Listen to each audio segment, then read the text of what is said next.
thank God for the step ahead. Mungu na abariki mjakazi wake. May God bless her maidservant. Iko na CD zake pale. She has her CD there. Na singetamani ukose moja. And I could not believe that you could miss one. Ni vizuri tuwe tunajua pia kusupport huduma. It's very good to know how to support ambazo Mungu anaweka ndani ya watu. That God has put in his people. Waartiste wengi wa kimungu, many musicians of God, wametoka katika uimbaji wa kimungu. They have left sababu Wakristo wana mikono migumu ya kuwatolea. Because Christians they have hard hands. Mpaka unakutana wa mataifa wameanza kuwanunua ili waanze kuwaimbia ya kidunia. Until those of outside start buying them so they can sing. Lakini sio kwamba shetani ndio ana mali kushinda Mungu. That doesn't mean that the devil has many reasons. Lakini sababu kanisani ama watu wa Mungu wamekuwa watu wa chuki na wivu. But it's because the Christians are full of hatred. Hawataki kusukuma wengine waendelee mbele. They don't want to push others to go ahead. Lakini mimi ninafikiria ya kwamba wakati Mungu anainua mmoja wetu na kipawa, when God lift one of us, ni kazi yako na mimi kuweza kumsupport ili ile kipawa na kiende mbele. Sababu kinaletea Mungu utukufu. Na wakati kinainuka Mungu anatukuzwa zaidi.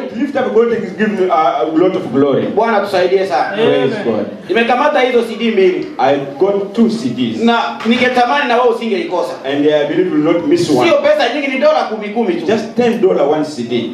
Uenda unapotezaka pesa nyingi kwa mambo yenye haitakubariki. Maybe you lose many money at the thing. Lakini ukikamata dola 20 na kwa hizo CD mbili, but if you take $20 for 2, unakuwa unasikia hizo nyimbo. Just listen those. Na mjakazi mwenye naye aliziimba, even the one unamuinua tena katika ile huduma. Just lift her in that gift. Kwa hiyo usingeacha aende tu na hukumuona. Don't leave her go without seeing. Nilipokuwa nafuata hizo nyimbo, when I was following those songs, na kweli asingeimba hizi mbili. Really, if she could not sing those, ningemwambia zile zenye ameimba achane nazo arudi aimbe tu hizi. I could not tell her to leave those. Sababu ni nyimbo zilinibariki hata mimi. The songs that blessed me a lot. Hata na mke wangu nyumbani wakati tunasikiaka hiyo CD, even my wife at home when we listen to that, ile wimbo ya kwanza yenye alianza nayo ile, the first song she started with, na kuwaka inatujenga sana. It always build us. Na mimi sio mimi tu, hata wewe imekujenga. And I think not just me but you also. Bwana tusaidie sana. Praise God. Na kama imekujenga je, utabakia tu vile? If that will not remain the same. Utakuwa unaisikia tu sawa vile historia, ama uweke kwa radio yako uko na tembea na kulingana. Listening to it like a history or just put in your house.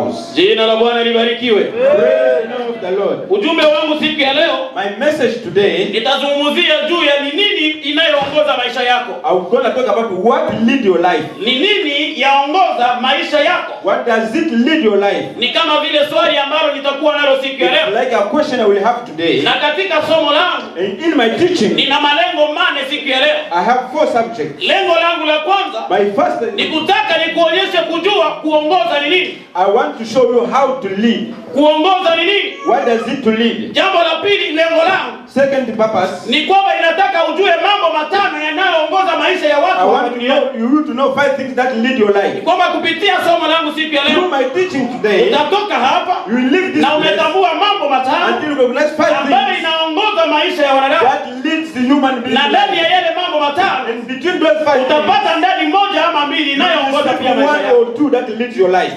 Sababu yangu ya 3 na lengo la 5, my third purpose, ni kwamba nitakuelewesha pia I will make you recognize hali ya mtu, the habit of someone ambaye haongozwi na Roho Mtakatifu, who is not led by the Holy Spirit. Na nitakuhakikisha ya kwamba and I will testify you that kuelewa hakuna msaada wa vizuri, there is no good help katika kila uongozi usiotokana na Roho Mtakatifu. Every leadership that does not come from the Holy Spirit. Na mwishowe sasa, and at the end, nitataka ya kwamba I will want uweze kuwekwa huru to be set mbali na yale yote yanayokuongoza, apart for those tofauti na mapenzi ya Mungu, tofauti pia na Roho Mtakatifu, different than the Holy Spirit. Basi mpangilio wangu wa somo unafanyika hivi. But this is how my service is. Nitakuwa na kiingilio kifupi. I will have an introduction. Nitazungumza juu ya kuongoza ni nini. Then I will talk about what to lead. Nitaonyesha yale mambo 5 yanayoongoza maisha. That thing that leads the life. Na mwisho nitazungumzia kwa ufupi juu ya Roho Mtakatifu. At the end I will talk about the Holy Spirit. Jina la Bwana lipewe sifa. Praise the name of the Lord. Maisha ya kila Mkristo, the life of every Christian, maisha ya kila kiumbe chenye uhai, the life of every creature, ni maisha ambayo yanakuwa na msukumo fulani. A life that has some pushing. Ni maisha ambayo yanaongozwa na kitu fulani. The life that is led by something. Kila mtu anayeishi, everyone who is living, ana mambo ndani yake, he has something inside ambayo inamuongoza, that lead him. Basi kuongoza ni nini? So what is to lead? Kabla nizungumzie kwa marefu, before I can talk alone, nitaonyesha kwanza kuongoza ni nini. I will show what is to lead. Kuongoza, to lead, ina matamshi mbalimbali. It has many That look like. Na hili jambo kuongoza. That this one to drive. Jambo la kwanza, First thing, kuongoza to drive ni kusukuma hadi mahali fulani. is to push until somewhere. Jambo la pili, Second thing, kuongoza ni kutawala kitu fulani. to drive like Kuongoza ni kutawala kitu to fulani. drive to rule something. Jambo la tatu, Third thing, kuongoza to lead ni kuelekeza hadi mahali fulani. is to go to drive like somewhere. Kuongoza ama kuelekeza mahali fulani. Or is like to lead or to push until somewhere. To direct somewhere. To direct somewhere. Jambo la nne, Fourth thing, pia kuongoza ni kupita mbele. to lead is to go ahead. Ni wewe unakuwa mbele. You go ahead. Watu wanaona unavyofanya. People see you what you Na are doing. watu wanafuata And unavyofanya. people follow what you are doing. Sababu unawaelekeza mahali. Because just direct them. Na wewe uko mbele yao. And you are in front of them. Unawaongoza. You just lead them. Na jambo la mwisho, And the last thing, kuongoza ni kutembeza. to direct is to drive. Ni kama vile unatembeza gari. It's like you are driving a car. Unakuwa kiongozi wa ile gari. You are driver of that car. Nitaleta mfano wa mpira. I will bring an example of Wakati soccer. unacheza mpira, When you are playing soccer, wakati umeuweka kwa mguu wako, when you just stop it on leg, mahali unataka uelekee, where you want to direct that ni ball, wewe una akili you have the mind. ya kusema ninataka uende You pasi. say I want to this ball. Kwa hivyo to go that way. unapoupika, And when you shoot it, unausukuma you mahali, just direct unauongoza somewhere. You mahali just lead it ili somewhere. ufikie lengo So that you can go ambalo wewe uko at nalo. the point you have. Ikiwa unacheza kwa namba fulani, If you are playing this unataka number, kupigia kwa namba you ingine, want to send the ball to that akili number. yako inakuambia Your mind tells you, ninasukuma hii mpira I'm pushing this kwa ball namba 11, number 11. ninasukuma hii mpira I'm pushing this kwa ball namba 7, number 7. na lengo langu ni kwamba And my objective anapochukua ule when mpira he receives this aende ball, kuingiza bao. I go and score the Jina la ball. Bwana lipewe sifa. Praise God. Hii ni kuongoza. This is to lead. Vivyo hivyo maisha yako na The yangu same way your life in mind, yanakuwa na jambo fulani you have something ambalo linayaongoza. that leads this. Kuna watu hata hapa There's ninavyozungumza many people in here when I'm talking. wanakuwa under pressure, They are under pressure. wanakuwa ndani ya misukumo They are in pushing. labda ya shida za maisha They yao, are in problems in their life. na kila chochote And wanachokifanya whatever they ni do, sababu watatua ile shida walio nayo. they want to resolve this problem. Kuna wengine hapa And other people, wanapigania muda they sasa. are fighting for the time. Huenda anasema ya kwamba Maybe he says, ningeolewa sasa, oh, I can do na my sasa anakimbizana na ile muda Now he's running. ya kwamba anataka kuzeeka mimi Now I'm getting na wala old. mimi sijaoa I'm not yet ama married. Oh, sijaolewa. I'm not married. Hiyo inamuongoza This is leading him. ni kwamba anapofikiria, When he thinks, anapofanya kitu, when he does something, kuna kitu ndani yake there is something ambacho kinamuongoza, that is pushing him. kinamsukuma He's pushing ili afanye jambo to lolote. do something. Bwana tusaidie sana. May God help us. Maisha ya kila mwanadamu The life of everyone, yanakuwa na jambo ama uweza it has something of power ambao unauongoza. that will lead him. Kuna hali fulani, There is a habit. kuna hisia fulani, There is some feelings. kuna pia ma emotions There fulani is some emotions also ambazo zinafanya mwanadamu that does a human being aweze kutembea anavyotembea, to walk according to what is doing. aweze kufanya anavyofanya, And do whatever he's doing. na yale yote ambayo And anayafanya all of this is ni doing sababu hawezi kujitawala, it is because he cannot rule himself. hawezi He kujiongoza, cannot lead himself. lakini kuna kitu ndani There yake is something ambacho that kinamuongoza is leading ili him aweze kufanya yale so that he anayofanya. can do whatever he's Jina la doing. Bwana lipewe sifa. Praise the name of the Lord. Basi watu wanaongozwa na mambo mengi, Now people are led by many. na yale mambo yote And yanayowaongoza, whatever leading them, kuna yale ambayo utaweza kuyaona ya kwamba yanafaa, there is what we see that is, lakini mwisho wake but at the end, inatupoteza bure. just make us lost. Lakini siku ya leo But today, nitakuonyesha ya kwamba I will show you that msaada mmoja, one help, uongozi mmoja one leader ambao unaweza kukusaidia that can help you ndani ya maisha yako in your life, ni uongozi unaoongozwa na Mungu mwenyewe the leadership by God kupitia himself, njia ya Roho Mtakatifu through the Holy Spirit ndani ya maisha yako. inside your life. Tuangalie basi Let us see there. yale mambo matano Those 5 things ambayo yanaweza that can kuongoza maisha ya wanadamu, lead human being life, ambayo yanaweza kuongoza pia maisha yako. that can lead also your life. Haya mambo matano ni haya. Those 5 things are big. Jambo la kwanza linaloongoza maisha ya watu One wengi thing that lead your life ni is lawama. it is guilt. Guilt. Kuna watu wengi wanaongozwa na lawama. There's many people are led by guilt. Jambo la pili, Second thing, chuki na hasira hatred and hunger. Watu wengi wanaongozwa sana na hasira. Many people are led by anger. Wengine wanaongozwa na chuki ndani yao. By hatred. Inawafanya waishi namna wanavyoishi. They make them live the way they are living. Jambo la tatu, third thing, watu wengi wanaongozwa na uoga. Many people are led by fear. Wanaishi maisha ya kuogopa. They are living the fearing life. Na kila chenye wanaweza kuweza, whatever they can do, hawakiwezi tena. They cannot do it. Hata wanaweza kukifanya, if they can do it, wanaogopa kukifanya. They still fearing to do it. Sababu wanaoga ndani yao. They are full of fear. Jambo la nne, fourth thing, kuna watu wanaongozwa there are people led na tamaa ya vifaa. By the feeling of materialism. This is the things of watu wanataka wapate vitu. People want to get things. Watu wanakuwa na tamaa ya kutaka hiki na kile. People have feelings to get this and na that. maisha yao yote inaongozwa na ile tamaa. They are led by these feelings. Jambo la tano, and the fifth, watu wengi wanaongozwa na hali ya kutaka sifa. They are led by they want respect. Na kila jambo wanalolifanya, whatever they do, linatazamia sifa na they want to be just. Hata tusome neno la Mungu. Let us read the word of God. Tunaenda kusoma Mwanzo. We're going to read Genesis. Sura yake ya 4. Chapter 4. Na ule mstari wake wa 12. And verse 12. Kiwa kuna mtu yuko tayari atatusomea pale. If someone is ready, can read for us. Mwanzo 4:12. Genesis 4:12. Some katika jina la Yesu. Amen. Amen. Kwenda basi sasa nitakuwa pamoja na kinywa chako na kukufundisha utakayosema. Amen. Sio hivyo. Mwanzo 4:12. Nasoma katika jina la Yesu.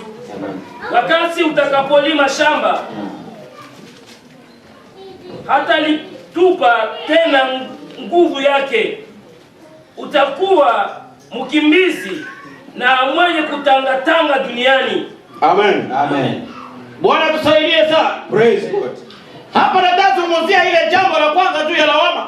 This is I want to talk about guilty. Maisha ya watu wengi, many lives of people, yamefungwa chini ya kifungo cha lawama. They are bound under the bondage of guilt. Wanapoishi, when they live, wanafikiria lawama iliyo juu yao. They think the guilt that is upon them. Matendo waliotenda zamani, the act they did before, inawaongoza hadi sasa. They just lead them until now. Ni kwamba kusema kwao, they are speaking, ni kwamba kufikiria kwao, they are thinking, na yale yote wanayotenda, whatever they do, iko chini ya lawama. It is under the guilt. Wanafikiria maovu walioyatenda, they think always the bad things, wanafikiria mabaya walioyafanya, they think always the bad things they na did. maisha yao yanakuwa ndani ya kufikiria ile tu. Their life is under thinking about that. Huenda hao watu walifanya mambo mabaya, maybe these things they did bad things, na haya mambo mabaya and these bad hayajaisha kwa akili yao. They are not yet over in their minds. Wanaweza hata kukimbia buchi, sababu wanajua pale, wanajua nilifanyaka hivi. Because in that scene they know what they did. Wanaweza kimbia kanisa, sababu wanajua pale alifanya mabaya. Anaweza kosa kutembelea mtu, sababu anajua alimfanyiaka mabaya. Hawezi ongea kwenye wengine wako, sababu aliongeaka vibaya wakati mwingine.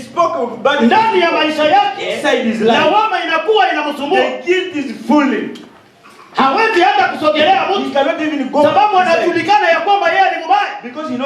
Na ndani ya akili yake, yale mambo yanamtawala. Kila siku anapofikiria, anajionaka tu mie niko vile nilifanyaka zamani. Mie niko mbaya tu nilifanyaka hivi. Lakini sikia nikwambie, kuna kitu kimoja ambacho Mungu anajua.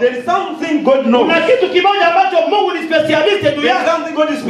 Ni kuweza kutuondolea zamani na kuweza kutuanzisha maisha mapya. Mungu iko na uwezo kubadilisha hali zetu za lawama na kutufanya vyombo vitakatifu.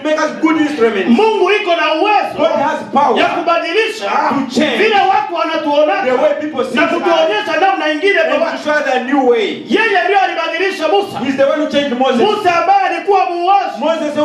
Musa anaenda kuua watu, lakini Mungu anamfanya kuwa kiongozi wa taifa kubwa. Anaenda kuongoza taifa la Israeli, wala hakumhesabilia tena ya kwamba ameua watu. Bwana tusaidie sana. Ninaposoma maandiko, ninakutana mtumishi Gideoni ambaye alikuwa ni lashi, coward. Huyu mtumishi Gideoni alikuwa muoga sana. Asingeweza kwenda mbele go ahead. Asingeweza kufanya He chochote. could not do Ni anything. mtu alitazamia kundi He was kubwa. just seeing the Ni mtu alitazamia wengine kufanya jambo. other people to do it. Lakini tazama Mungu But see now, alimfanya mjasiri, made him very- alimfanya muhodari He went made kwenda kupigania to taifa, go and fight for the tribe of sababu Israel. Mungu hakuona udhaifu wake. Because God could not see his weakness. Mungu iko specialist God is a good specialist katika kubadilisha mambo. to change things. Mungu iko specialist He's a specialist kuweza kuondoa to remove yale mabaya tuliyoitwa nayo. whatever bad have been called. Yeye anatufika utukufu wa God ajabu give us the glory. na anatupatia majina mapya. Give us new names. Jina la Bwana lipewe sifa. Praise the name of the Lord. Katika Zaburi In Psalms sura yake 32 chapter 32, labda tusome lile andiko let us read this. na ule mstari wake wa kwanza. And verse 1. Wa kusoma wanaweza kusoma tu. Those want to read it. Biblia inasema hivi, The Bible says, heri mtu yule bless that one ambaye Bwana amhesabiri dhambi that zake, they not count sin. wala maovu yake yamesitirika. How will be they are forgiven. Bwana ana uwezo wa kuficha dhambi zako. God has the power to Bwana ana uwezo wa kuosha dhambi He has the zako. power to clean your sin. Uliitwa mwenye You dhambi, have been called a yeye sinner. ana uwezo wa kukuita He mtakatifu. has the power to call you someone. Uliitwa You have been muuaji, killed a killer. uliitwa mwasherati, uliitwa mlozi, lakini ni Mungu peke yake kupitia damu ya mwana kondoo anaweza kukusafisha, anaweza kukutakasa na unaitwa mtakatifu na unakuwa chombo kinachomletea utukufu.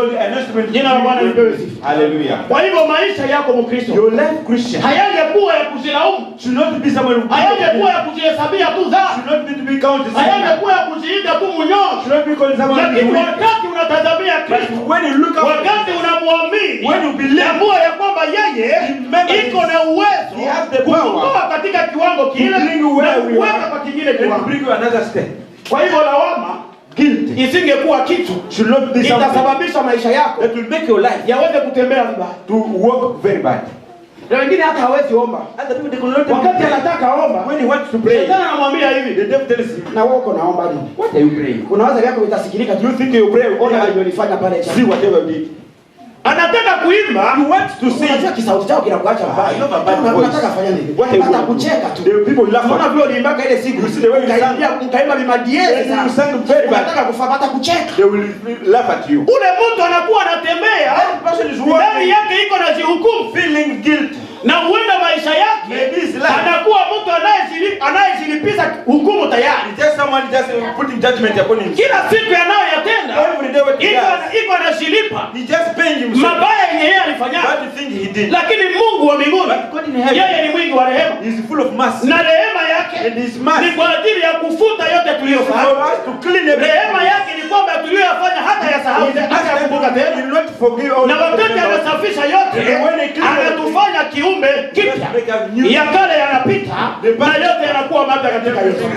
Jina la Bwana lipewe sifa. Praise the name of the Lord. Nitaongea jambo la pili. I will speak the second thing. Jambo la pili, Second thing. nimesema watu wengine wanaongozwa na chuki na hasira. Other people are led by hatred and hunger. Wale watu wanaoongozwa na chuki Those who are led by hatred, ni watu ambao wanakuwa na maisha magumu. they are people with difficult life. Kuna wamoja wana machungu sana ndani ya roho zao, They have bitterness in their na heart. yale machungu wanayokuwa nayo And those bitterness haiwezi kuonekana nje, they cannot be shown outside. lakini wana vidonda vya ajabu But they have wounds ambavyo inside. wanapotembea That when they walk, hakuna mtu atajua, no one can know. lakini anapokuwa mwenyewe But when he's machozi alone, inamtoka, oh, the tears sababu coming mtu out. fulani alimtendeaka hivi, Someone did this to him. fulani alinikoseaka hivi, Someone did this. fulani kabisa mwenye ningetazamia, The one who could fulani kabisa mwenye nilikuwa ninaamini, the one who believed yeye alinitendea hivi, he wronged me. ameacha mimi nikuwe He hivi. just made me this. Kila siku kwa maisha yake Every day in his life. anakuwa anakumbuka ile jambo, Just remember na that. ile jambo linafanya kidonda ya ajabu Just make a wound katika maisha yake. inside his life. Anapotembea, When he walks, akiona ule mtu, when he sees that person, anatoroka njia, he just runs away. sitaki hata kumuona. I don't even want to see. Ile simu ikilia, akiona ni ile He namba, just see the number. mara moja anazima, He just put it acha iende kwa reponde. let it go to the voice. Akisikia mahali fulani ule mtu naye atakuwa pale, sitaki hata kufika pale I nisimuone. cannot go there to meet that. Huyu maisha yake His life yamekuwa na mipaka, is full of borders. hawezi kutembea He cannot walk sawa vile anataka, the way he wants. sababu amefungwa Because bound. chini ya kifungo cha chuki, Under this boundary of hatred. na chuki inapoingia And when this inaleta kitu kingine kinaitwa wivu. He just bring another one that. Na hii ni jambo la ajabu And wapendwa. this is a bad thing. Wakristo wengi Many Christians, hata watumishi wa Mungu even some wameuona sababu ya chuki chuki They have been killed na sababu ya wivu. and because of this. Watu wamepeana sumu People are just giving sababu poison. kuna chuki iliingia, There is hatred. wakafikia hatua ya kuonana hata kwa They wivu, came even to time to see each other. na hawataki wengine wabarikiwe. And they don't want other people to be blessed. Mimi nachukiaka ule, Because I hate this person. siwezi taka hata I aendelee. don't want him to go ahead. Unajua, nilete mfano kama huyu mama ametuimbia hapa. See like the way the mama has sung here. Kama kuna mtu anaweza kuwa na chuki na yeye, If someone has hatred, hata ukimwonyesha ile CD tu, even the soul oh ni ya ule fulani, siwezi hata kusikia I ile. cannot even hear that CD. Najua nikikamata ile CD, You need to take this. zile pesa zangu atazikula hata. My man is gonna eat them. Sababu ya chuki, Because of hate. wivu inaingia hata kwa watu. It comes into Na hii ni shida sana. and this is the problem. Sababu kila matendo yenye utatenda Every act will ikiwa ni chini ya chuki, If it's under hakuna hatred, itakayoletea Mungu tukufu. nothing will bring glory to God. Wakristo wengi Many Christians, anaweza kuwa ni mshirika wa kanisa, he can be a member of the lakini church. ndani ya lile kanisa But inside that kuna church, watu wanachukia pia. there's other people who are hating it. Kuna mtu hata salimia muni, There's someone he cannot kuna mtu hawezi kaa na They yeye, cannot even sit kuna together. mtu hawezi kula na They yeye. got someone eating together. Kama ni upendo labda, Even it's the love. ukisema tunaenda tembelea mtu We come fulani, to visit ile saa your utaleta motifu. That time we bring Niko na wageni kunyumba mie leo, I have visitors. Frema sitaweza mie kwenda. Today I cannot. Oh, leo niko na examen, ninaenda kujifunza. I'm going to Leo niko na hivi na hivi. Oh, I have this and that. Sababu ni mtu ambaye unachukia wanaenda kwa. Someone you hate. Hii inaleta hata influence hata kwa matendo tunayotendea Mungu. The act we are doing to God. Wakati tunaweza sema ya kwamba When you say that, ni mtumishi fulani is a servant. atatuongoza kwa ibada. You lead us- Ikiwa unamchukiaka If you hate hata him, hutakuwa namwangalia You kumacho. not see me on the eyes. Kama uko mwimbaji If you are singing, unachukia kwaya fulani, just hate this. hata ile kwaya saa iko naimba, That is why when maombi yako ni ishindwe kuimba, Your prayer that- waimbe hata vibaya. they can sing bad. Hebu angalia shida ya kuongozwa na chuki. See now the problem to be led by the hatred. Wakati unachukia mtumishi wa Mungu, When you hate the man of God, hata maneno atakayoyasema haitafanya kitu kwako, he will do nothing in your life. ingawaje ana ujumbe juu yako, lakini sababu unamchukia tayari ile ujumbe Oh, haikukoncerni. that message is not for you. Unaanza kuiwekea mambo fulani. You just put this. Bwana tusaidie sana. Praise God. Wakati maisha yetu When our yanaongozwa na chuki they are led by hatred. na hasira, And ni maisha ambayo Roho Mtakatifu hakaribii. It's the life that the Holy Spirit cannot come. Ni maisha ambayo hata mbingu tusiifikirie. In heaven we don't think about it. Ni maisha ambayo The life hata that- kuitwa wana wa Mungu tusiifikirie. To be called about Maana wana wa Mungu because the children of God, wanatembea katika upendo. they walk in love. Na Biblia inasema The hivi, Bible says, upendo hauhesabu wingi wa and makosa. the love they don't count men of sin. Wakati tunaishi ndani ya When we upendo, live in love, hatuhesabii yale we yaliyopita, don't count past. hatuoni yale yenye ule We alifanya, don't see what he did. lakini tunaona safari ya kwenda But we mbinguni. see the Na upendo wa Kristo umefunika And the yale love mambo. just cover that. Jina la Bwana lipewe sifa. Praise God. Nataka nikwambie hivi, I want to tell you this. chuki Hatred, inakuangamiza ni wewe. it just kill you. Hainiangamize mimi mwenye nachukia. It doesn't kill me the one you hate. Wewe mara nyingi hatujuake vile. Maybe at the time you will forget that. Unaweza kosa kukula You can miss sababu something unanikasirikia. because you are mad on me. Unaweza kosa kutembea You cannot like sababu people unanikasirikia. because you are mad on me. Unaweza kosa hata kuingia kanisani You can miss it sababu because unanikasirikia. you are mad. Lakini mimi niko nasonga mbele. But I'm still going ahead. Mimi niko nakula, niko bien. I'm eating, I'm Mimi very niko well. naongea na watu. I'm speaking with Mimi people. niko natembea. I'm walking. Lakini wewe ndani yako But inside unateseka na vidonda you are full ambavyo of- havitakuletea uzima. Na sio wa milele tu, hata wa kimwili. Not eternal life, even in God this way. Unajua wakati unakuwa na chuki ndani When yako, you have hatred inside, unaleta hata maisere katika estoma you yako. bring even wounds in your stomach. Wakati mtu anakasirika, When you are angry, kuna vitu vinatoka katika system nerveux there's yetu sound coming in your head. ambavyo vinaingia kwa estoma kupitia nerve Come to your stomach. zinaenda kuleta mule asidi inatoka nyingi. They don't call them acid Ingie inside. kwa siansi hapa, I'm not going to lakini say. nataka kukuonyesha ya But I kwamba want to show you. chuki hii, Hatred hasira yako Your inakuangamiza wewe mwenyewe. just kill you. Ni kwa faida yako It's your benefit kutambua ya kwamba to recognize yale yaliyofanyika what was done, yamepita, it was na mimi done. naendelea na safari I'm yangu. going ahead. Hautaki kuomba juu fulani alikukwaza, You don't want to pray because someone wronged you. mbona utakosa mbingu juu ya ile? You're going to lack the heaven because Hautaki kuingia kanisani sababu fulani alikusemaka you don't mbaya, want to enter the church. mbona utakosa mbingu juu ya You're ile? going to lack the heaven because Yeye alisemaka vile He said na that. akaomba msamaha And then wenu, asked na for- ilishatoka ndani yake, just na iko now- anaimba tena, He's singing iko again. anaomba tena, He's praying iko again. naendeleza huduma. He just- Lakini wewe hapana, But for you, siwezi ingia mimi I cannot kama go mimi there. naonaka ule mtu When I see kama that alifanyaka hivi he na did mimi, this, siwezi ingia I mkanisa. cannot enter the church. Acha ni wewe unajitesa mwenyewe. Leave, you are just making your friend trouble. Bwana msaidie sana. Praise God. Chuki na hasira, Hatred and anger. Biblia inavitamka ya kwamba vinaua mpumbavu. The Bible says it just kill the foolish one. Acha tusome lile andiko katika Ayubu sura yake ya 5. Let us read that in Na mstari wake wa 2. Job chapter 5 verse 2. Labda unaweza sema ya kwamba niko na kutukana sijui. The Bible said that Bwana msaidie sasa. Hallelujah. Neno la Mungu linasema aje? Kuna mtu amepata pale? Ndio. Utusomee mpendo. Kwani masumbuko yanaua mpumbavu na uwivu unaua mshinga. Amen. Amen. Nitasoma kwa Kiswahili yangu, naaminia hii Kiswahili yangu tena sana. I will read in Swahili. Inasema hivi. It says, kwani hasira humuua mtu mpumbavu, nao wivu humuua mjinga. Amen. Amen. Kwa nini ubaki mjinga? Why do you remain foolish Kusikiliana wivu.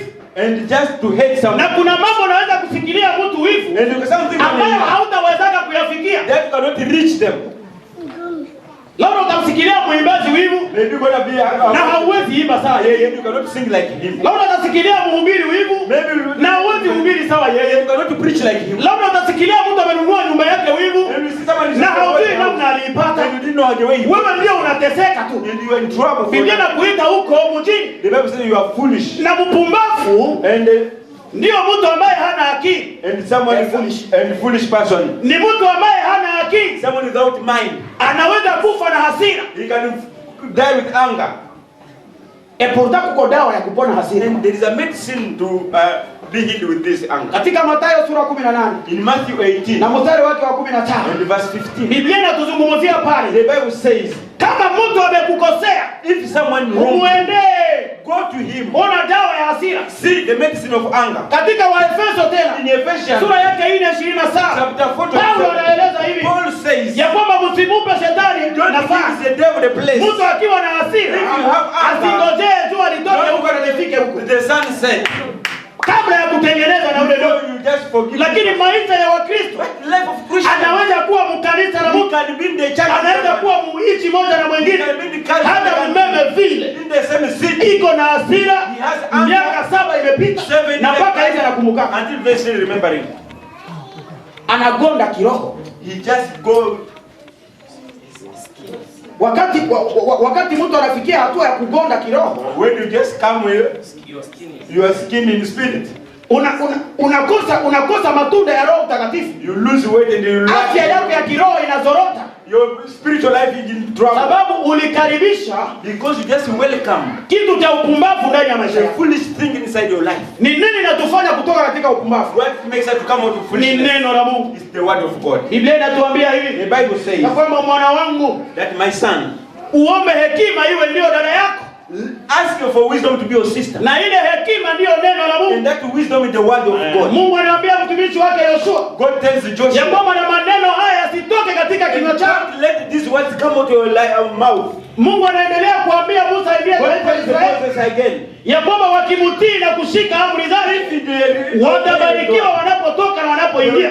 when they enter, when they come out. Neno la Mungu ndilo baraka. The word of God is the blessing. Maneno ya wanadamu The word of God inayoleta chuki na fitina, that bring inayoleta hasira, that bring anger inaongoza maisha yetu kwenye laana ya milele. to the curse of Bwana tusaidie sana.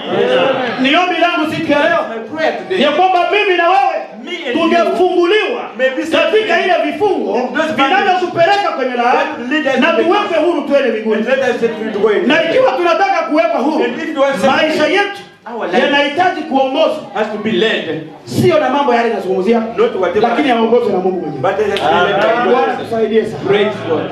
Taniongea jambo la tatu. Let us speak the third thing. Jambo la tatu nimeongea juu ya woga. Third thing is about fear. Woga ni jambo la ajabu Fear is the ambalo linaongoza watu wengi kwa maisha. that lead many people today. Wakati alijaribu kufanya project, When they try to do a project, ile project haikufaulu, that project not succeed. anaanza kuogopa kufanya nyingine. Just fearing to study another one. Wakati alijifunza ile course, When they akafanya ile examen pass this na ile examen hakuiweza, and he failed, anasema hivi, he said this one, havitawezekana. this will not be possible. Kumbuka kijana mmoja alitushuhudia hapa mwisho wa mwaka. I remember someone is Akasema ya kwamba vraiment sasa nimeanza masomo, when I started my tuko tunafanya examen ya kwanza, when I doing my first exam, mimi naangalia vile vinakuwa, I see what the way they are. ninapata note ya chini sana. I got a realness. But Mimi mwenye nilishasoma university kwetu. when I went to Lakini university, sasa nilifika kwa masomo, when I went to the school, naona vile vitu viko. when I was the things, Nikakuwa sawa mwenye sijasomaka. I was like, I never go to school. Unaweza ogopa wakati unaanza ona vitu. You can fear when you start.